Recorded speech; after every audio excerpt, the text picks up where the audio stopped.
Nah,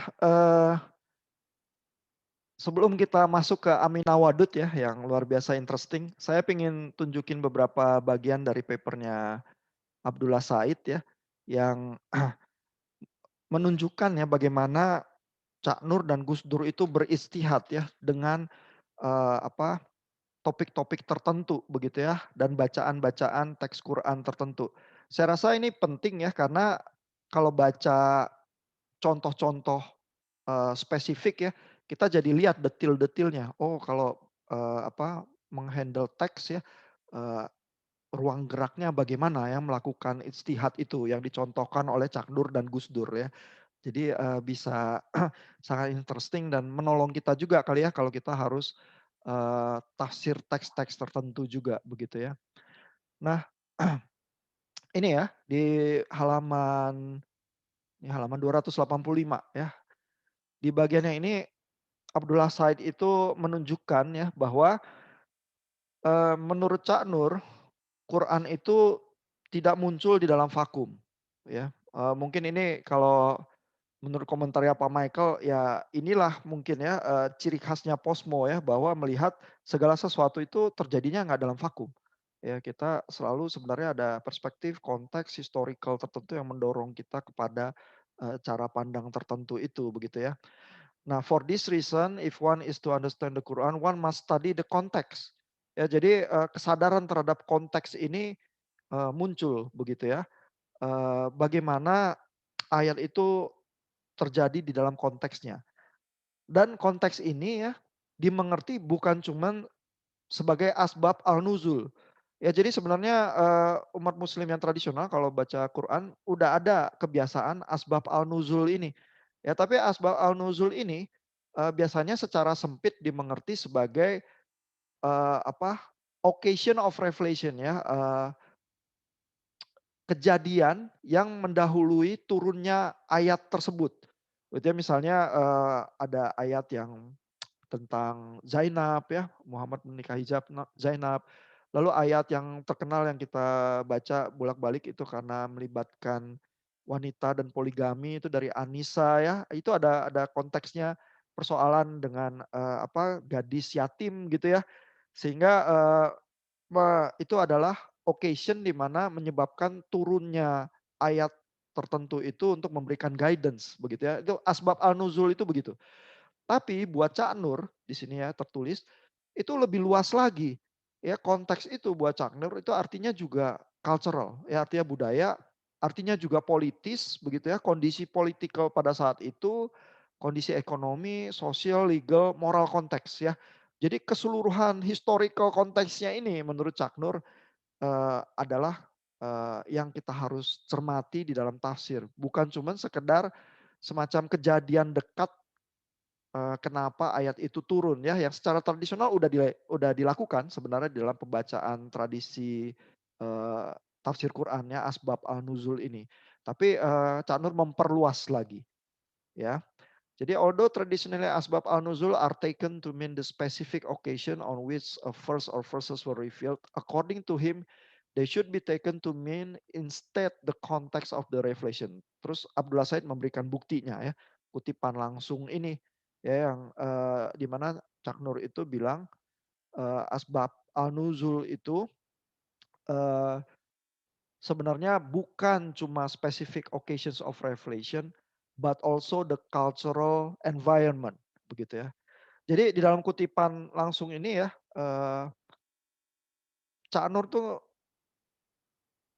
nggak cuman pakai kata konteks, tapi justru pengertian asbab al-nuzul ini yang dia buat kontekstual, begitu ya. Jadi, eee, lihat gayanya Cak Nur ya, selalu apa, mengambil hal-hal yang memang ada di dalam tradisi juga, asbab al-nuzul ya, tetapi terus, memperlihatkan ya bahwa asbab al-nuzul itu bukan cuman sekedar kejadian yang mendahului turunnya Quran, tapi lebih luas dari itu ya.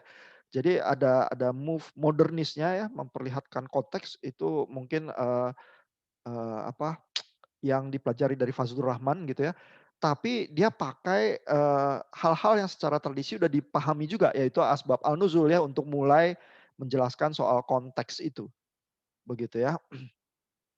Nah, misalnya ya, lalu, Cak Nur tuh memberi contoh, mengapa ya Quran memakai jargon-jargon perdagangan, begitu ya. Misalnya, pihak yang rugi nanti ya, yang masuk ke dalam hawiyah itu ya misalnya ya. Eee, jadi, kalau orang yang taat nanti akan untung di hari akhir ya, itu kan jargon-jargon perdagangan ya, untung rugi begitu ya. Nah, lalu Cak Nur bilang, "Itu karena audiensnya pada saat itu adalah pedagang ya, traders." Begitu ya, sehingga Quran itu bicara soal untung rugi ya, profit and loss ya. Eee karena Quran juga mengatakan Tuhan tidak pernah mengirim messenger except with the language of people. Begitu ya. Jadi, kelihatan language itu juga konteks ya, terus jadi sangat penting begitu ya, sehingga, Cak Nur itu menjelaskan, language juga menjadi bagian dari, konteks yang harus diperhatikan termasuk cultural language, gitu ya. Nah jadi ini, movement istihadnya, apa, Cak Nur, salah satunya pembacaan kontekstual itu dia jelaskan seperti itu, ya. Nah sebenarnya buat kalangan komunitas Kristen kali hal-hal yang ini ya, nggak begitu mengejutkan ya. Karena saya lihat texting-nya Bapak Ibu mengomentari bagian-bagian itu kadang bilang, kayaknya kalau tafsir Alkitab memang, langsung juga ya melakukan historical, reading yang semacam itu juga begitu ya. Nah tapi, Bapak Ibu mungkin perlu membayangkan ya bahwa buat teman-teman yang muslim ya, Quran itu kan memang dimengertinya turun dari kekekalan, begitu ya. Sehingga semacam jangkar kepada konteks itu ya, seperti yang diajarkan Fazlur Rahman dan dipraktekkan oleh Cak Nur itu bisa agak mengejutkan. Ya karena sebenarnya aspek apa, transendensi dari Quran itu yang biasanya jadi tekanan ya, kok tiba-tiba sekarang nempel ke konteks ya, apakah itu terus jadi terasa mengancam atau bagaimana ya? Nah, bisa ada muncul, eee, mungkin perasaan-perasaan yang seperti itu ya, apakah kekekalannya jadi terancam kalau nempel terlalu dekat kepada konteksnya begitu ya. Sehingga sih, bisa ada ya yang kritis terhadap Fazlur Rahman dan mungkin, nggak setuju ya dengan ajaran-ajarannya.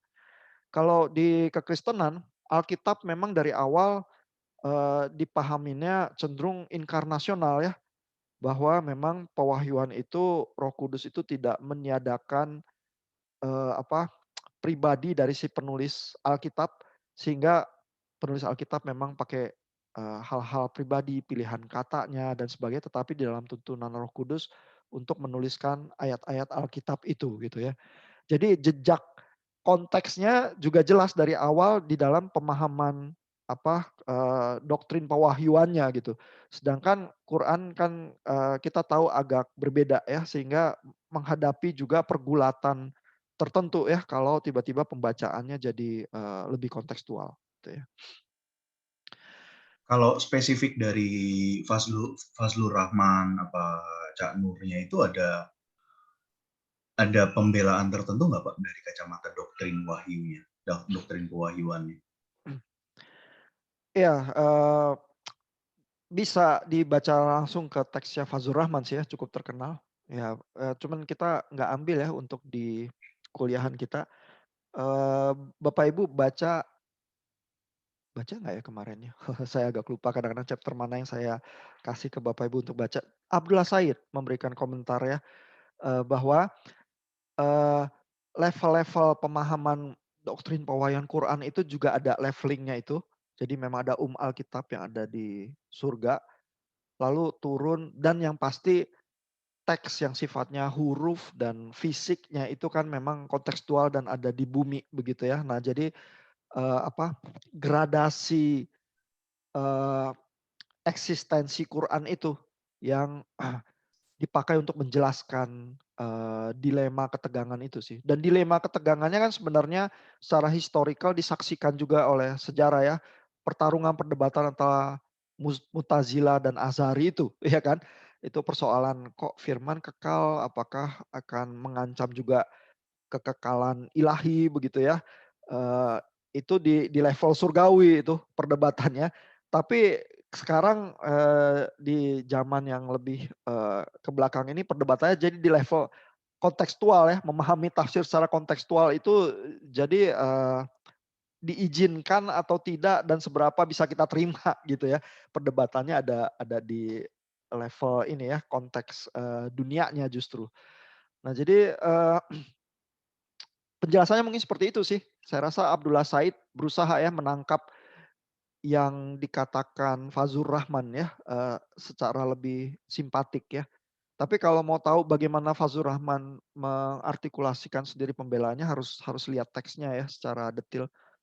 Iya, Mung mungkin nanti saya perlu baca kali Pak ya. Soalnya kalau yang Abdullah Said ngejelasin cuma cuma apa level-level gitu doang itu nggak menjelaskan, itu cuma mengulang masalah.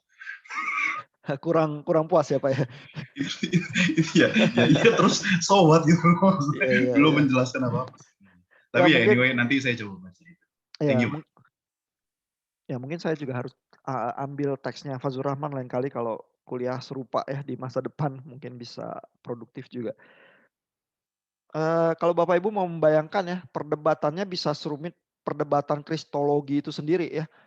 Makanya selama 400 tahun pertama mengkristalkan sampai Nicea Chalcedon itu, Konstantinopel juga jadi sulit ya, pergulatan doktrinalnya gitu ya, makannya puluhan ratusan tahun gitu.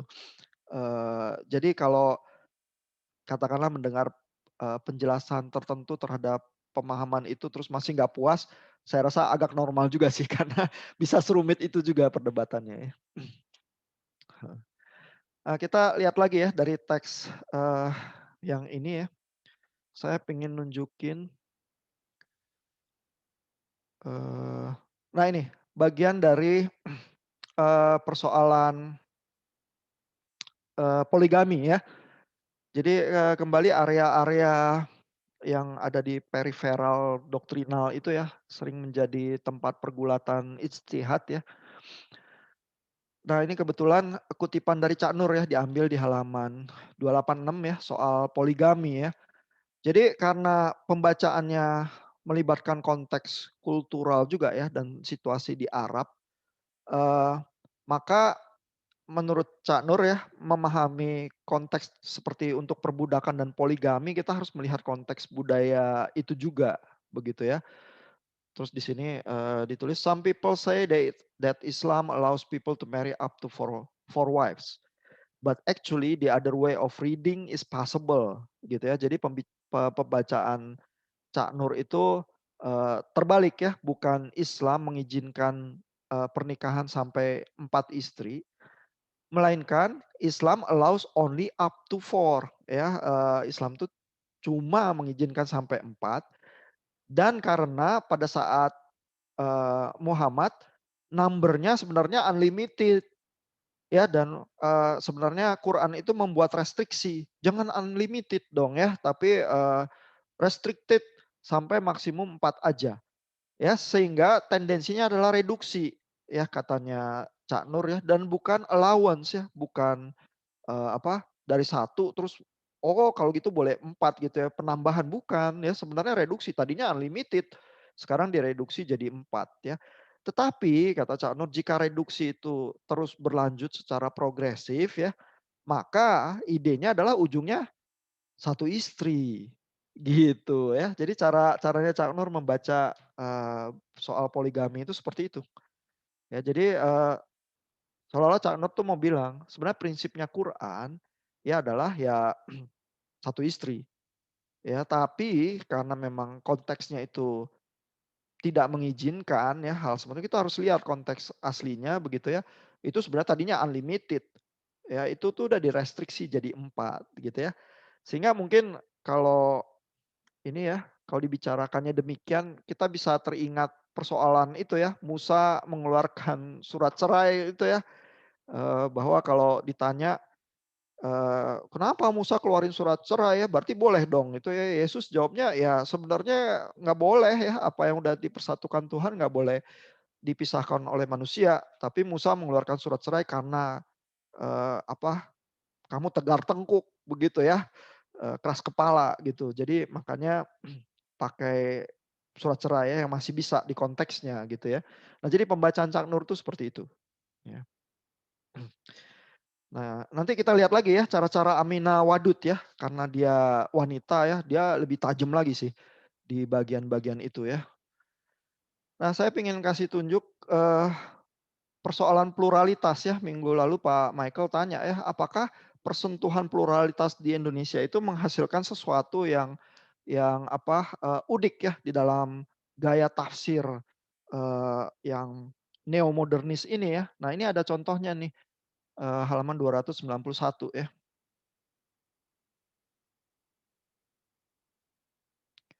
Itu, nah ini ya, persoalan people of the book ya. Jadi, people of the book itu Alkitab ya, itu biasanya dipahami ya sebagai sesuatu yang cukup terbuka ya terhadap umat beragama yang lain.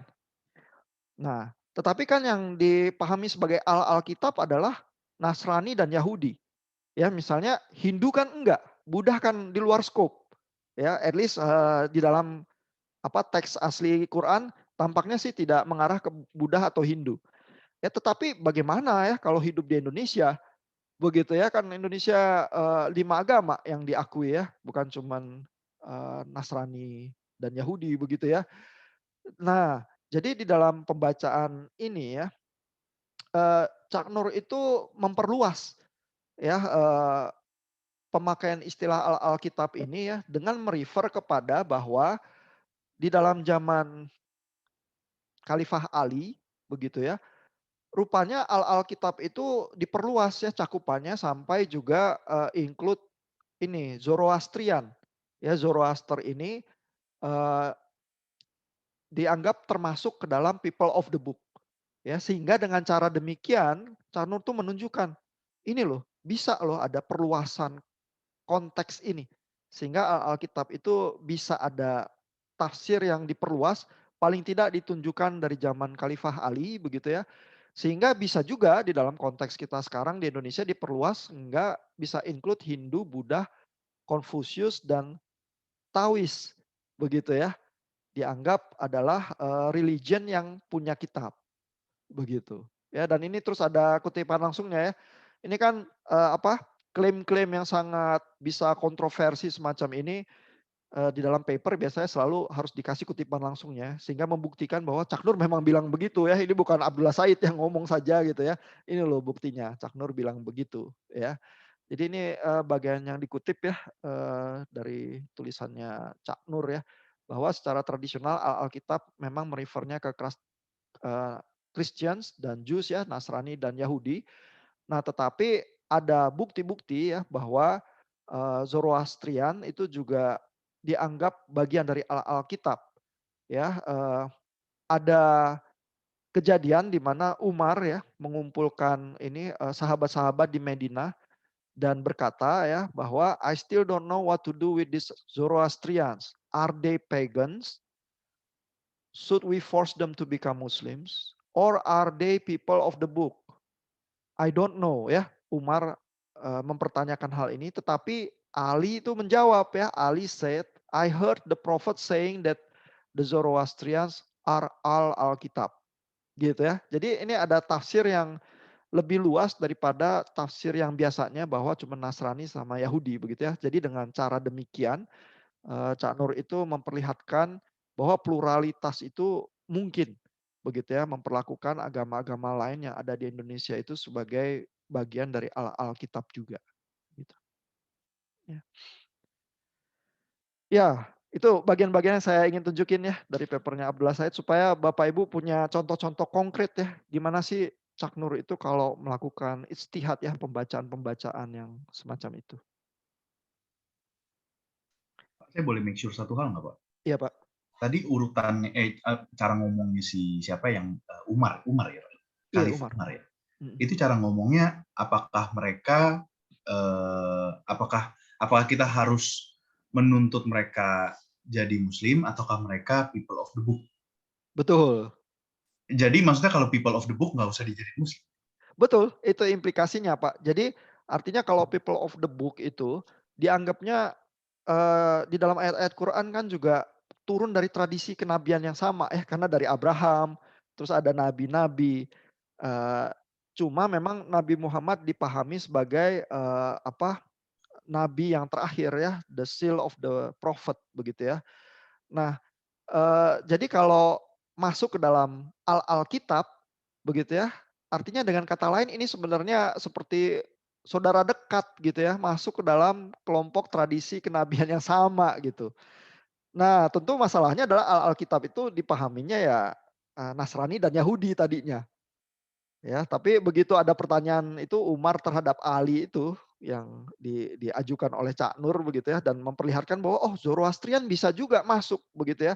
Berarti bisa ada nih konteks yang lebih luas sebenarnya nih. Karena udah dilakukan ya bahkan di zaman-zaman khalifah ya, Khalifah Umar dan Ali gitu.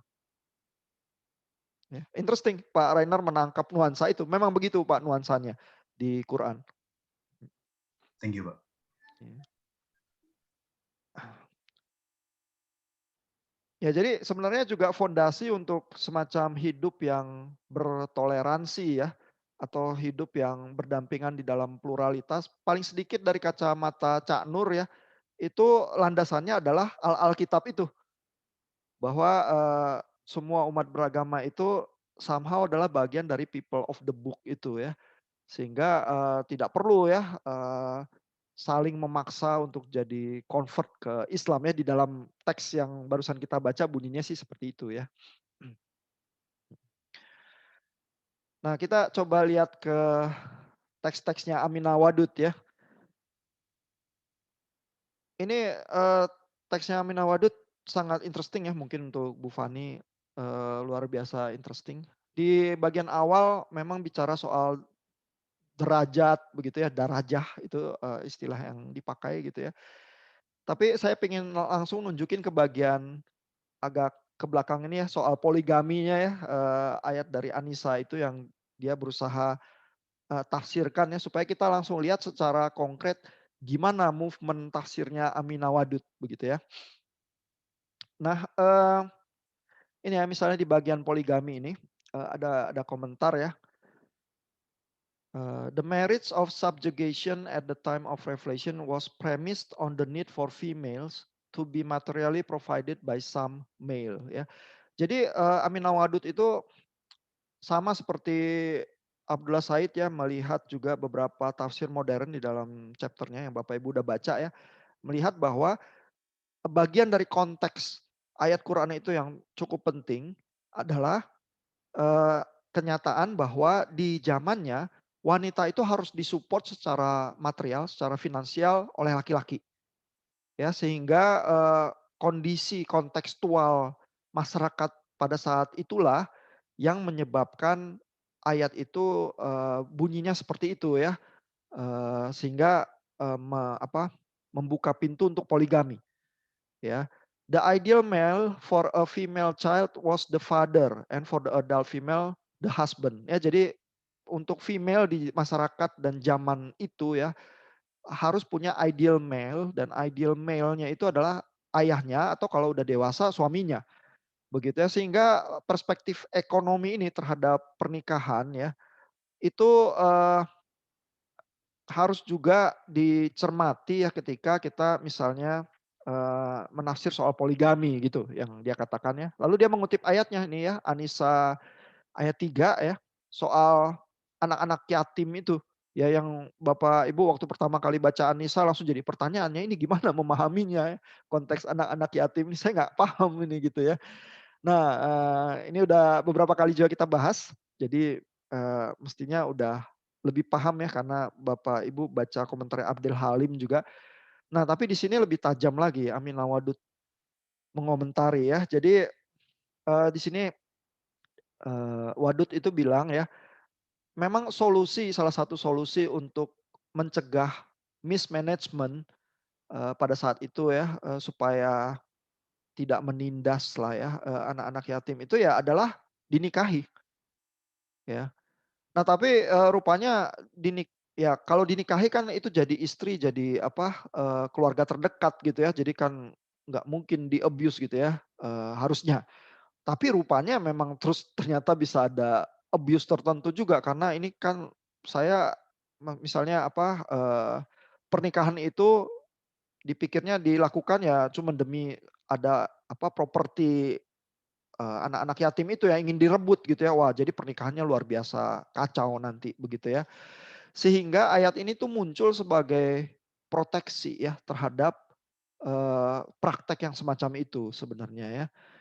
Jadi, on the one hand, the Quran limited this number to 4, and on the other hand, the economic responsibility of maintaining the wife would counterbalance the access to the wealth of the orphan female through the responsibility of management. However, most proponents of polygamy seldom discuss is within the context of just treatment of orphans gitu ya. Jadi salah satu kritiknya Wadud adalah, loh ini ya ayat poligami ini sering orang-orang yang berusaha poligami ya, setuju dengan poligami itu tidak pernah mau lihat konteks, apa, anak-anak yatim ini. Ya, jadi nggak pernah ayat ini secara langsung gitu dipahami sebagai, oh prinsipnya adalah kita harus adil, bahkan juga kepada anak-anak yatim, gitu ya. Yang ada adalah ayat ini langsung dibaca adalah karena pingin poligami, gitu ya. Jadi kritik Wadud tuh langsung di awal langsung, memperlihatkan konteksnya dan bilang bacanya kontekstual dong, gitu ya sebenarnya ya. Nah, lalu di komentar berikutnya ya, di paragraf yang agak di bawah, it is especially clear that this verse is concerned with justice. Ya, jadi kalau kita paham konteksnya, kata Aminah Wadud, maka prinsipnya kalau kita ambil adalah justice sebenarnya. Ya, dealing justly. Ya, even waktu dibilang boleh satu, 2 atau 4 istri ya, tetap concernnya adalah justice itu ya, kamu harus bisa adil. Kalau nggak bisa adil ya satu aja. Gitu ya. Jadi, concern justice itu yang mewarnai seluruh ayat itu sebenarnya, bukan izin untuk poligami gitu. Cuman kalau kita, apa, salah salah fokus gitu ya, ya kita fokusnya jadi poligaminya saja, ya. Jadi, itu kritik-kritiknya Aminah Wadud ya terhadap, bagian ayat poligami itu. Nah, terus kita lihat lagi ya, ada lagi problem yang lain ya, beberapa problem turunan ya. Eee Oh, sebelum itu mungkin kita lihat ini ya. Ini ada problem witness juga ya, soal kesaksian karena kalau saksi laki-laki butuh satu, kalau kesaksian wanita butuh 2 orang. Jadi seolah-olah derajatnya laki-laki itu lebih tinggi dari perempuan ya, nilainya gitu. Karena kalau wanita perlu 2 saksi, kalau laki-laki perlu satu saksi aja. Ada ayat Qur'annya yang bunyinya seperti itu ya. Nah ini dibahas juga, tapi, saya pengen nunjukin satu, eee, kesimpulan yang terkait poligami itu tadi ya. Nah, ini ya, di halaman selanjutnya ini halaman 84 ya. Ini ada komentarnya ya. In today's world, a lot of women neither have nor need male supporters ya. Jadi caranya baca kontekstual juga ini ya, double movement ini juga warisan Fazlur Rahman sebenarnya. Baca konteks aslinya, terus waktu kita mau aplikasi ya, pikir lagi konteks kita sekarang gitu ya. Jadi jangan plek ditarik literal begitu ya. Nah, lalu, caranya baca konteks sekarang lah, konteks sekarang kan nggak mesti ya, apa, bahwa yang mencari nafkah itu ya, ekonomi itu hanya dari laki-laki. Ada juga perempuan, begitu. Cuman di masyarakat yang lalu kan memang ya, cuman laki-laki ya yang, sebagai apa, sumber ekonomi keluarga satu-satunya. Sekarang tidak lagi ya, it is no longer accepted that only men can work.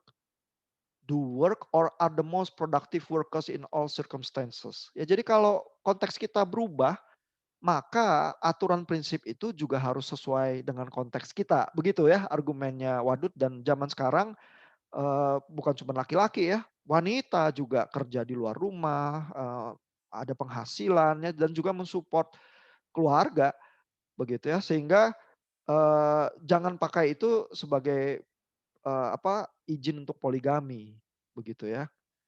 Sehingga surely polygamy is no simple solution to complex economic problems. Gitu ya jawabannya Aminah Wadud terhadap, kompleks yang semacam itu. Nah, mungkin itu dulu. Ada pertanyaan atau komentar nggak dari Bapak Ibu? Gimana cara bacanya Ijtihadnya Aminah Wadud?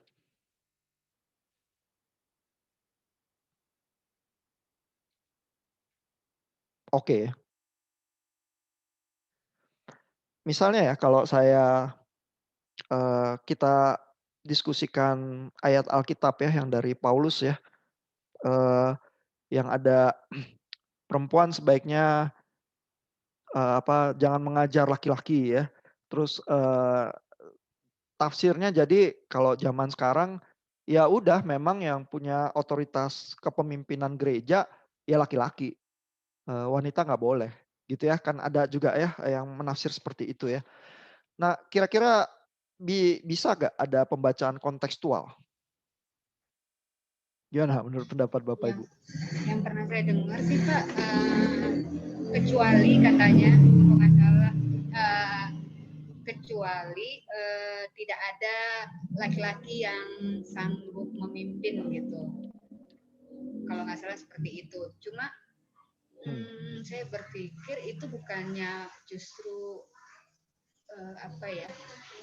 Saya penasaran aja sih kalau misalnya orang beranggapan seperti itu, bagaimana dia melihat gereja yang gembalanya tuh perempuan gitu. Berarti laki-lakinya dianggap tidak sanggup untuk memimpin. Padahal kan harusnya sih tidak seperti itu ya.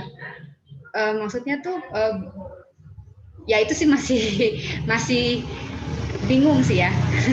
Karena ada kalau di Islam saja dapat melihat bahwa tidak ada perbedaan laki-laki dan perempuan, itu kan juga ada ya di dalam Alkitab ya. Maksudnya oleh Kristus itu segala tidak ada perbedaan gitu. Walaupun memang Paulus nggak sebutin kayaknya ya Pak ya pria wanita, mungkin karena dia di dalam tradisi Yahudi kali ya.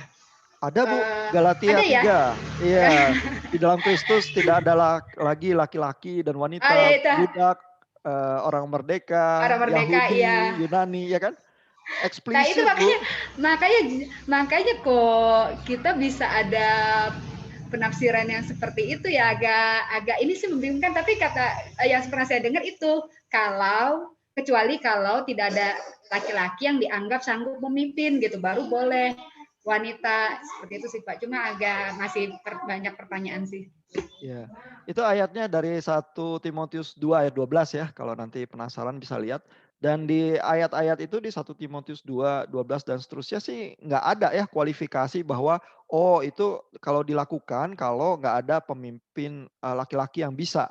Nggak ada sih ayatnya bunyinya seperti itu ya. Itu tampaknya semacam bangunan doktrin yang Tafsir ya. ya yang dibangun supaya bagian itu bacanya gimana gitu. Iya. Nah, gimana pendapat bapak-bapak nih? Tadi Bu Fani udah kasih komentar. Iya sih tadi yang Pak Ihan bilang ya, yang pandangan barusan tuh kayaknya lebih dari bangunan doktrin ya, lebih dari keadaan kondisi kita sekarang ya. Tapi kalau kontekstualnya pada zaman itu biasa yang saya dengar, yang saya pernah dengar mah, jadi pada zaman itu di Efesus tuh wanita-wanitanya mungkin kurang terdidik gitu ya.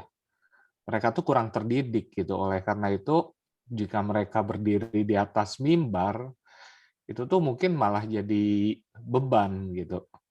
Daripada membawa berita, mungkin takutnya malah jadi ngomong yang aneh-aneh gitu. Jadi oleh karena itu Paulus melarang wanita untuk maju ya, untuk berkhotbah gitu. Biasanya sih konteks itu ya yang disorot ya. Jadi dilarang tuh bukan sebuah norma yang berlaku ahistorical normatif gitu, tetapi karena ada konteks di Efesus tersebut gitu. Nah, jadi kalau sekarang pertanyaannya kan kalau ternyata perempuan-perempuan atau wanita-wanitanya pada terdidik gimana tuh gitu. Apakah masih berlaku nggak peraturan ini gitu. Itu bukan, Pak?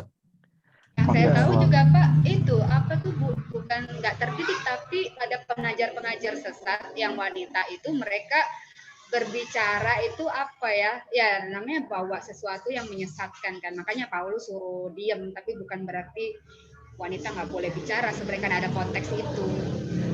Ya, misalnya ya kalau lihat Thomas Long ya, dia ngajar di Emory University ya, di dalam komentarnya dia bilang eh, waktu itu konteksnya di jemaatnya Paulus memang ada semacam bahaya ya, bahwa nanti ini bisa tersesat nih seluruh jemaatnya, dan ayat itu muncul dalam situasi emergensi semacam itu, begitu ya, bahwa ini jangan diizinkan untuk ngajar perempuan-perempuan begitu ya. Tapi kan dalam kenyataannya Paulus tuh di dalam seluruh pelayanannya banyak ya power woman gitu ya. Priscilla, Aquila begitu ya misalnya ya. Teman-temannya yang di dalam pelayanan-pelayanan itu memberikan ruangan tempat untuk perjamuan kudus, untuk jemaat-jemaat lokal gitu ya. Banyak nama-nama wanita itu sebenarnya ya.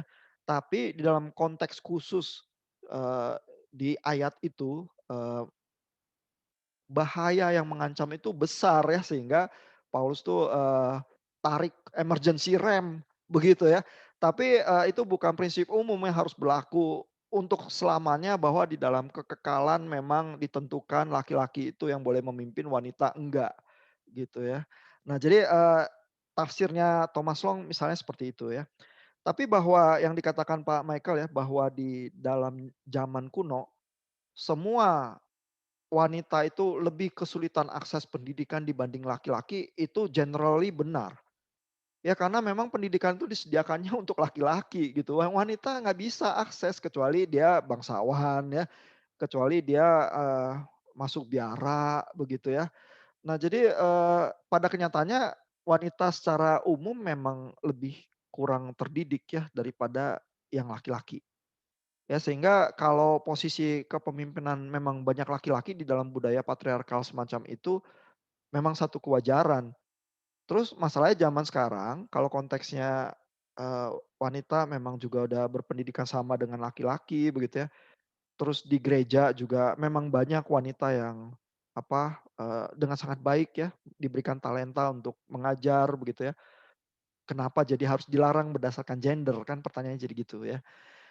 Lagi pula di Alkitab tampaknya tidak ada ya pembagian talenta, bahwa oh kalau mengajar Alkitab itu memang laki-laki itu yang lebih bisa ya, wanita mah nggak bisa gitu misalnya ya, atau memimpin gitu ya. Secara eksplisit malah nggak ada gitu ya, ya kecuali ayat itu ya, yang muncul terus jadi kesulitan ya. Misalnya kalau Bapak Ibu dengar Ben Witherington di YouTube, dia juga ada tafsirnya ya terhadap bagian itu. Yang menyulitkan dari ayat itu adalah karena ayat selanjutnya itu bunyinya ya di ayat 14.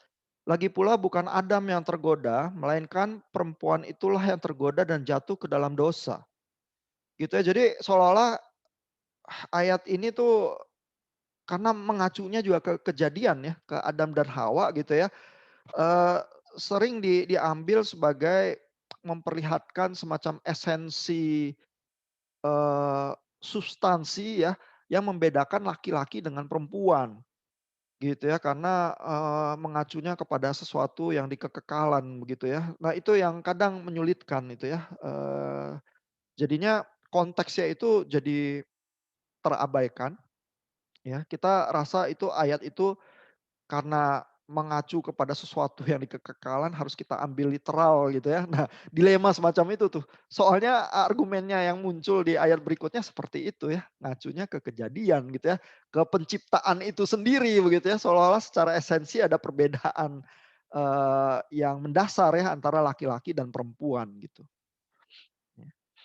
Nah, tapi Bapak Ibu udah lihat alternatif pembacaan konteksnya ya. Tentu ya bisa setuju, nggak setuju ya dengan pembacaan Thomas Long atau Ben Witherington dan sebagainya. Tapi paling tidak Bapak Ibu melihat bahwa ruangan tafsir itu terbuka ya.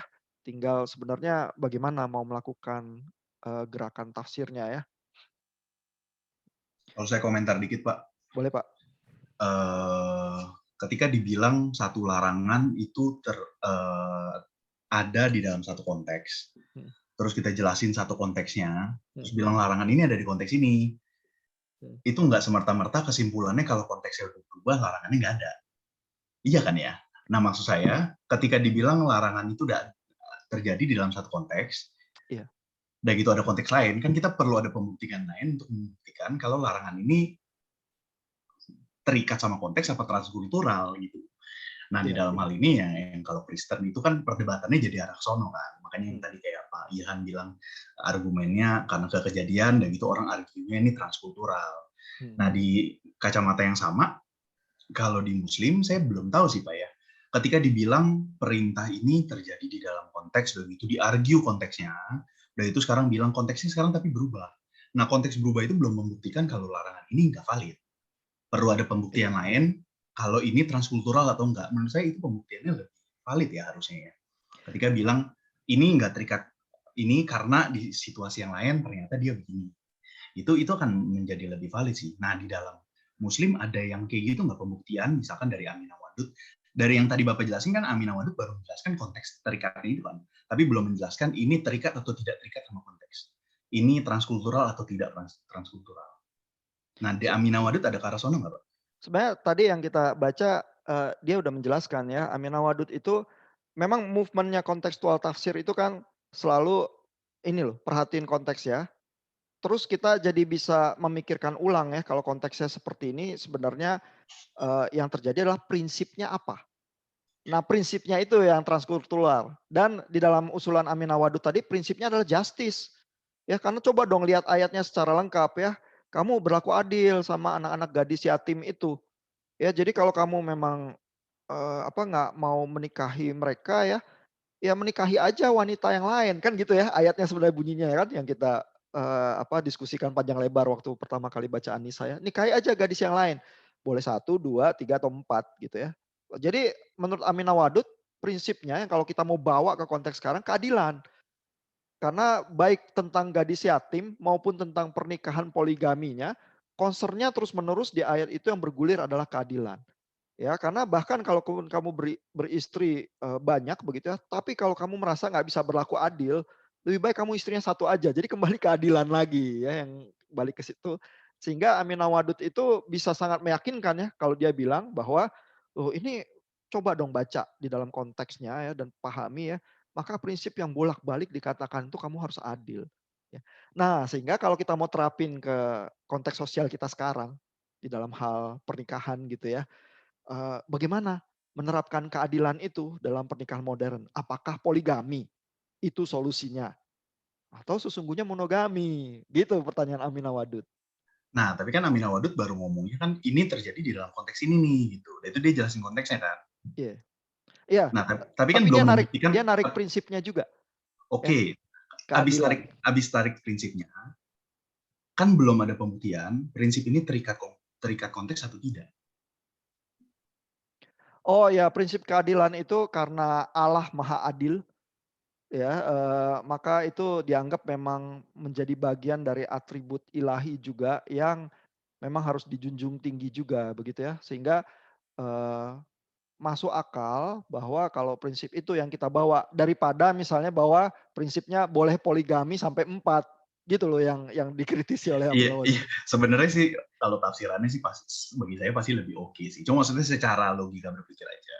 Secara logika berpikir, hanya karena satu larangan itu terjadi di dalam satu konteks, nggak berarti itu tidak terikat sama konteks kan.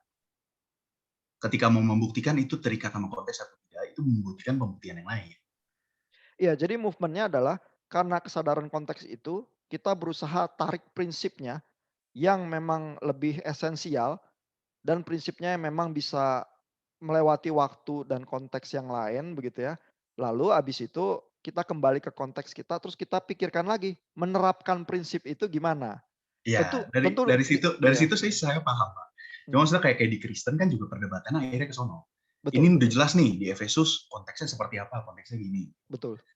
Tapi pertanyaannya karena ada di konteks kayak gitu, emang berarti kalau itu nggak terikat sama konteks? Emang berarti kalau konteksnya berubah, jadinya larangannya nggak ada? Kan nggak berarti kayak gitu. Bisa aja walaupun emang ada konteks, tetapi emang kayak gitu. Bisa. Walaupun emang karena semua larangan emang pasti ada konteks. Bisa. Jadi ya, coba kita lihat Amina Wadud lagi ya. Dia mungkin di dalam bahasan berikutnya bisa cukup menjawab ya. Saya lewatin bagian witness sama inheritance ya. Nanti Bapak Ibu bisa baca sendiri ya argumen-argumen dia terhadap warisan dan witness itu ya. Tetapi di bagian berikutnya dia bahas soal male authority. Ya karena ini kan semacam yang lebih esensi lagi ya dari seluruh perdebatan itu ya, soal witness, soal inheritance, soal poligami begitu ya. Jadi otoritasnya itu gimana begitu ya? Apakah memang otoritas laki-laki itu lebih tinggi ya daripada perempuan begitu ya? Nah kita coba lihat lagi ya movementnya dia ya. Ini pertanyaan Pak Rainer nih bagus ini ya karena basically Pak Rainer bilang menunjukkan konteks kan nggak berarti menganulir larangan atau apapun yang tadi tafsir yang sebelumnya begitu ya. Karena bisa aja yang itu tetap berlaku walaupun konteksnya berbeda gitu ya. Nah ini kita lihat movementnya Amina Wadud ya soal authority ini ya. Nah dia bilang with regard to authority the prevailing attitudes were patriarchal ya. Jadi di zaman Jazirah Arab abad ke-6 abad ke-7 memang attitude-nya patriarkal ya. As with other matters in society, the Quranic solutions to social problems reflect the prevailing attitudes in ancient Arabia ya. Jadi ini baru menunjuk konteksnya ya. Lalu, nah general principle-nya apa ya? Kembali dia berusaha tarik ya. Jadi untuk otoritas laki-laki general principle-nya apa? Ya jadi di sini dia mengusulkan ya. General principle-nya adalah the rule for fulfilling any task it should be filled by the one best suited. Ya, jadi kalau milih satu tugas ya atau dalam hal ini mungkin tugas kepemimpinan gitu ya. Nah, siapa yang paling pas kata Amina Wadud jadi prinsipnya ya. Nah, dan bagaimana menilai siapa yang pas itu ya, yang the best suited itu bisa dengan berbagai kriteria ya, biologis, psikologis ya, education, finance, experience dan seterusnya begitu ya. Dan mungkin ini juga yang biasanya kriteria-kriteria yang juga dipakai untuk memperlihatkan superioritas laki-laki dibanding perempuan ya bahwa laki-laki lebih rasional, lebih logis, lebih dingin ya. Kalau perempuan lebih hangat, lebih emosional ya, lebih afektif ya. Nah, tapi kan sebenarnya kalau kita belajar psikologi modern sih itu plus minus ya. Tetap laki-laki yang memahami afeksi juga punya sisi-sisi positif ya dibanding laki-laki yang rasional, dingin begitu saja gitu ya. Jadi ini bisa diperdebatkan. Nah, tapi prinsipnya kata Amina Wadud adalah yang harus mengisi satu role atau satu task ya, tugas itu adalah yang best suited ya. Nah, misalnya ya kalau di dalam ancient Arabian ya atau bahkan modern Arabian ya, dia tulis di sini modern gitu ya. Memang yang lebih baik memimpin karena masyarakatnya patriarki gitu ya, yang lebih baik memimpin adalah ya laki-laki. Kenapa? Karena begitu wanita yang dipasang langsung penghormatan komunitas itu langsung turun, langsung tiba-tiba tugasnya jadi berkali-kali lipat lebih sulit dibanding kalau laki-laki yang memimpin dan sebagainya begitu ya. Walaupun laki-lakinya lebih lebih payah, lebih kurang kemampuannya dan lain sebagainya, tapi ada keuntungan tertentu memang dari masyarakat yang patriarki diberikan kepada yang laki-laki, ya mungkin pertimbangannya yang best suited siapa? Ya mungkin laki-laki. Gitu kata Amina Wadud. Ya, even in modern Arabian ya kalau masih patriarki. Tapi kalau masyarakatnya sudah tidak seperti itu lagi, ya kita bisa pertimbangkan yang lain-lain ini. Tapi prinsipnya tetap sama. Ya, siapa yang paling pas untuk melakukan tugas itu yang paling cocok. Ya, gitu kira-kira solusinya. Pembawaannya ke konteks sekarang oleh Amina Wadud gitu. Gimana? Memuaskan atau enggak, Pak Rainer? Mungkin saya bisa paham karena itu metodenya dia kali ya. Cuma maksudnya secara logika gitu. Misalkan saya punya kakak, Dan itu orang tua saya kasih perintah, kasih WA gitu. Yang bagi renungan, Renner nggak boleh, kakak saya. Oh, iya. Terus 2000 tahun kemudian orang menganalisa WA-nya mama saya. Itu pas menganalisa WA-nya mama saya, oh ternyata kakaknya Renner itu lagi sakit pas lagi WA itu. Dan Renner itu yang belajar teologi.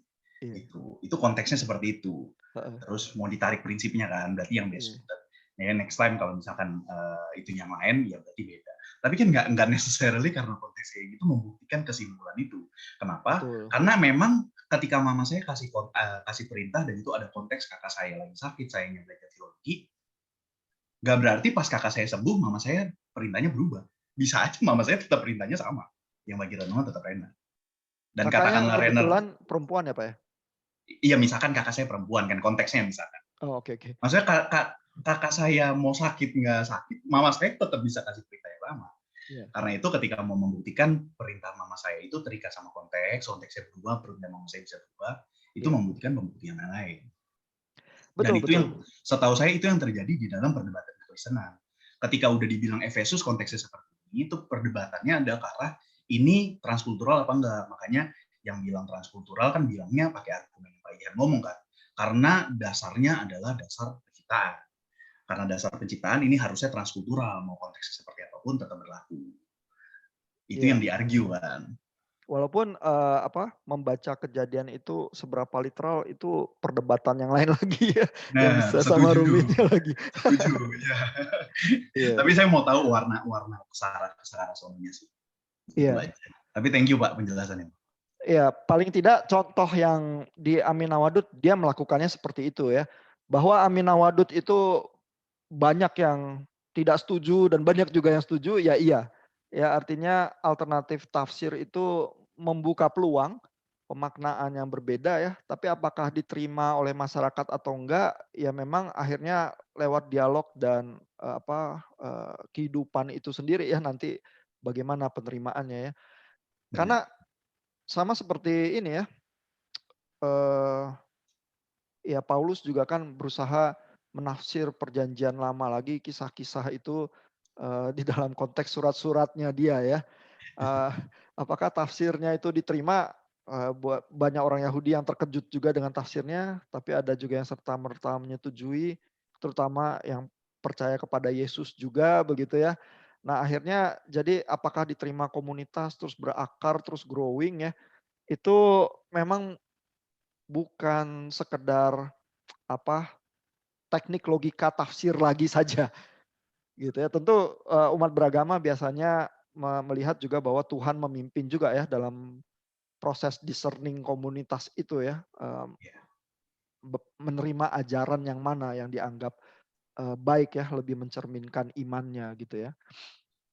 Nah demikian juga dalam topik-topik ini ya yang di periferal ini nih soal feminisme, ya banyaklah topik-topik yang zaman sekarang ya yang menjadi perdebatan. Di situ juga area pergulatan tafsir memang. Ya kesulitan-kesulitan yang ya. Silakan. Itu kayaknya aspek-aspek yang dipakai itu sebenarnya kita juga pelajarin kayak begitu ya. Misalnya kayak melihat konteks pada masa itu dan kemudian melihat yang gramatikalnya kan, lalu kemudian melihat secara worldview. Itu juga sih yang diajarin di dalam Kristen kan. Itu jadinya jadi kayak ini ya sama ya kayak Kristen. Misalnya kalau di perikop tuh yang pernah saya dapetin kayak Paulus suruh menutup rambut ya kalau beribadah itu ya pakai kerudung. Tapi itu kan sebenarnya prinsip yang diambil akhirnya adalah kesopanan ya dalam berbusana ketika beribadah. Tapi kan ketika kita melihat dunia ya belum tentu yang di Indonesia itu sama dengan yang di luar. Nggak usah lah di Bali misalnya atau di luar negeri. Nah kayak gitu tuh itu kan menjadi sesuatu yang berbeda, mungkin ada budayanya atau apa gitu ya secara berbeda. Dan kita perlu menyesuaikan lagi nih. Tapi bukan berarti menyesuaikan itu meninggalkan prinsipnya gitu. Betul. Nah, jadi kalau menurut saya sih langkah-langkahnya tetap bisa dipakai. Cuma memang mesti memikirkan bagaimana menerapkan yang prinsip itu di dalam konteks yang berbeda-beda gitu. Iya. Jadi memang pergulatan tafsir itu pergulatan menarik prinsip dari konteks tertentu ya. Itu aja udah sulit ya kadang-kadang ya, harus eksegese dan lain sebagainya. Habis itu transfer prinsipnya ke konteks yang berbeda dengan wisdom tertentu ya supaya pas. Nah itu juga pergulatan tersendiri lagi ya. Misalnya 1 Korintus 11 itu ya yang Bu Fani sentuh tadi ya soal penutup kepala wanita ya. Kalau zaman sekarang saya selalu ambil contoh ya, apa ada ya semacam sepotong kain yang biasa dipakai yang memang langsung kalau nggak ada itu kita rasa itu melanggar norma-norma kesopanan gitu ya di dalam budaya yang modern ya. Nah, kalau ada kita bisa merasakan feeling-nya ya, prinsip ayat itu gitu ya. Dan saya selalu mengambil contoh misalnya adalah bra kalau buat wanita. Ya, dan bra itu perkembangannya sangat modern ya, ditemukannya kalau saya nggak salah tahun 18-an sekian ya. Jadi wanita zaman dulu nggak pakai bra ya, tapi nilai kesopanan itu nggak apa-apa gitu wanita zaman dulu nggak pakai bra gitu ya. Tapi di zaman modern ini kalau muncul di tempat umum terus nggak pakai bra gitu ya, itu bisa jadi ini ya, menimbulkan perasaan nggak enak ya di masyarakat gitu ya. Padahal kan juga persoalan sepotong kain begitu ya. Tapi, artinya sebenarnya yang prinsip yang berusaha diajarkan Paulus adalah, ya iya kamu bilang percaya Yesus begitu ya, kamu bilang bahwa kamu punya kebebasan hidup tertentu karena di dalam Yesus itu, Yesus memerdekakan kamu, tapi kamu jangan buta dan nggak melihat, hal-hal di dalam budaya itu, ya yang bahkan juga, prinsip yang menyentuh kesopanan begitu ya, ya kamu jalankan juga, gitu ya. Karena kalau enggak nanti kamu, melanggar ya hal-hal yang di dalam budaya itu juga yang perlu kita perhatikan gitu. Ya, nah kalau prinsipnya Dan lihat seperti ini ya. ya Pak ya, konteks. Tapi di suku tertentu sampai sekarang pun itu masih oke gitu. Dan di negara lain itu masih oke. Jadi kadang-kadang kita tergoda untuk menerapkan apa yang ini kita tuh kita nggak ngelihat lagi gitu konteks di mana kita ada.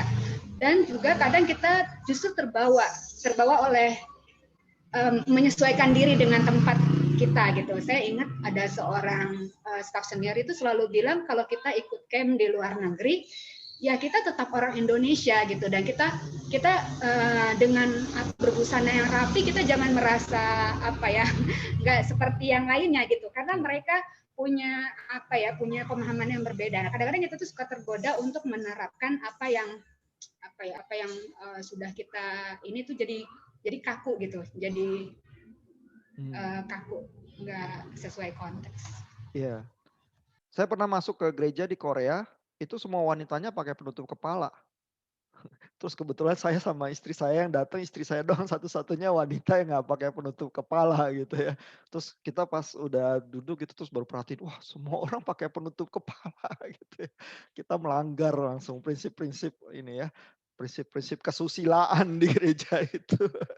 Tapi terus lain kali kita ingat, wah nanti kalau kita mau ke gereja tertentu kita siap-siap ya bawa penutup kepala kali supaya kita tuh nggak jadi batu sandungan buat yang lain gitu. Karena ada Tapi ya. Bapak dinilai aneh nggak Pak sama mereka? Karena mereka kan tahu Bapak orang Indonesia gitu. Eh kalau kalau di Korea kalau tampangnya kayak saya kadang-kadang mereka nggak bisa bedain sih. Karena kalau lagi di jalan gitu, terus langsung aja mereka nyerocos ngomong bahasa Korea gitu ya. Terus baru saya jawab dalam bahasa Korea juga, saya nggak bisa bahasa Korea tapi dalam bahasa Korea gitu, terus baru mereka ngelengos pergi gitu ya. Dan itu juga satu ini ya, kontradiksi ya, ngomong nggak bisa bahasa Korea tapi dalam bahasa Korea gitu ya. Eee, iya nggak tahu sih Bu, bagaimana pandangan mereka, tapi kita terus jadi sadar ya, oh ini semua pakai penutup kepala, kita doang yang nggak ngerti ya adat istiadat gitu misalnya. Jadi, ya kalau menurut ayat-ayat Paulus itu 1 Korintus 11 tetap penting ya, perhatiin budaya setempat itu ya, terutama supaya kita tuh memuliakan Tuhan begitu. Iya, jadi, ya mudah-mudahan sesi siang ini memperlihatkan kita ya, apa, seluk-beluknya tafsir. Oh ini waktunya udah lewat-lewat banyak nih, karena kita tadi bahas analisis kita juga ya. Mungkin kalau ada pertanyaan atau komentar terakhir?